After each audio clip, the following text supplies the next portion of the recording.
Let me tell you something, nothing, and I mean absolutely nothing, will humble you like failing a social interaction at the ripe old age of 40 fucking 1 years old.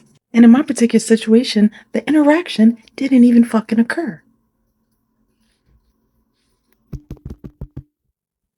So, where we currently live, and some of you may know this and most of you don't, but where we currently live, there aren't a ton of people who look like me. And I'm not just talking about fine as fuck, I'm talking about chocolate melanated kings and queens, right? So, I don't see them very often. I don't see people who look like me very often at all. So one day, my boyfriend and I, we are at this place that's local to us to go get something to eat. It's called Tempest Trading.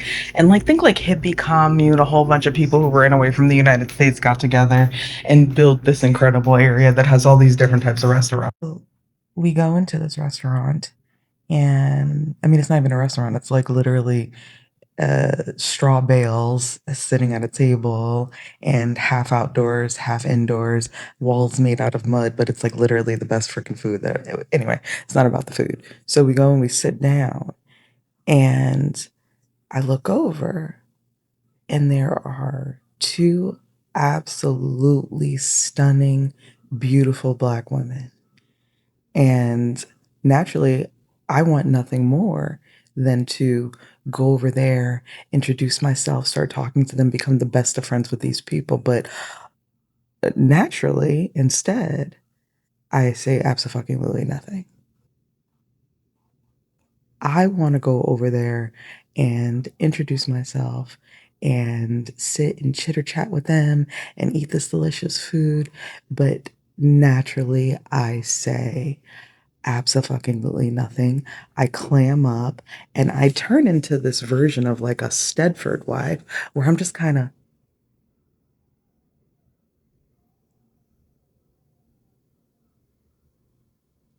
just fake smiling, looking in every other direction except for them.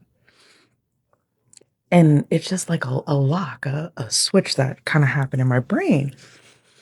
And I think part of it had to do with the fact that I didn't necessarily feel my prettiest or my best. We had just came back from the gym. I pulled the muscle in my side. I didn't even really change out of my gym clothes. I was just like, I need to get fed and then I need to get back home and I need to relax, right? So I think part of it was like an insecurity factor, which is obscene because you think about yourself within these situations and I don't ever remember a time where somebody approached me and I was like, "Oh my god, I can't believe what they're wearing. Why are they talking to me like this?"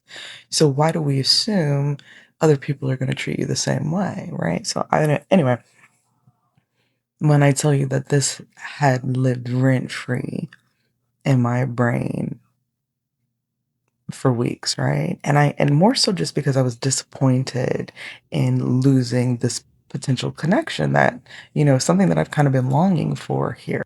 So I was like, you better believe I will not put myself in that situation again. Like it's not going down. I won't have this level of FOMO over something that is so simple ever again, right?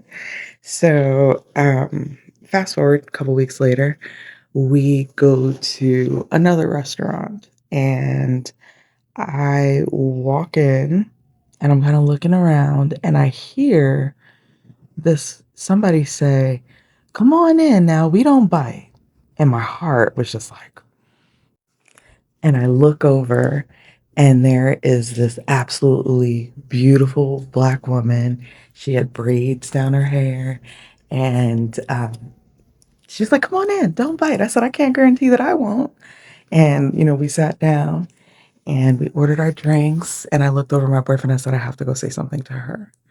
So walked over and I said, "Hi, my name is Sojourner, and it is absolute pleasure to meet you. What is your name?" And her name was Nettie.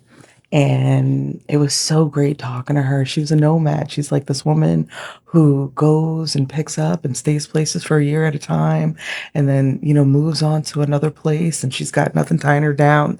And the only thing that she wants is to just experience the world in different cultures. And so it was just so great talking to her and hearing her stories and, hearing her plans for her next trip. She's going to go to Colombia and, spend a year or so in Colombia because apparently Colombia has a great wine. It was just so beautiful. And I felt like it was such soul food. And I was so proud of myself that the moment that I had an opportunity to choose something different, I did. And it was instant gratification. So, yesterday, we go out to dinner and I walk in and there's another Black girl that's there. And she comes over to me and she's like, "Girl, what is your name?" And Sojourner, great to meet you. Let's be friends. And it's just, it makes me think about how often we choose to label ourselves based off of one moment, one interaction, one blip in time, and then proclaim that that's who we are, right? So I could have gone into that first interaction and when I clammed up and been like, you know what, I'm somebody that is awkward in public situations. I don't like to meet new people.